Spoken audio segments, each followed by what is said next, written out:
ও সকালে ঘুম থেকে ওঠার পর না না বলি বিরিয়ানি হলে সব থেকে ভালো ব্রেকফাস্ট তাই জন্যই তোমাকে পছন্দ করেছে।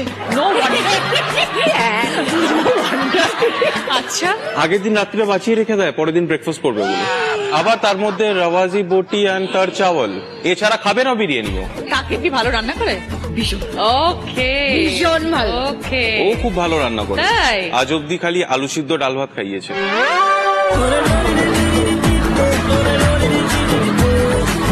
একদিন আমি শুটিং থেকে ফিরে মোটামুটি বাড়ি ঢুকেছি রাত 2টোর সময়।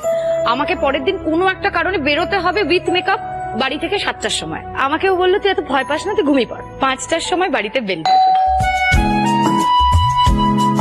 ও ঢোকার পরে বললো তুই কি চুপচাপ ঘুমিয়ে পড়। ও আমার জন্য অমলেট আর কফি ব্রেকফাস্ট বানিয়ে নিয়ে আমাকে বেডের সামনে নিয়ে গিয়ে বললো এবার ওঠ। এটা আনবিলিভেবল ছিল আমার জন্য। মানে আমাকে জাগালো, দেন ও বেরিয়ে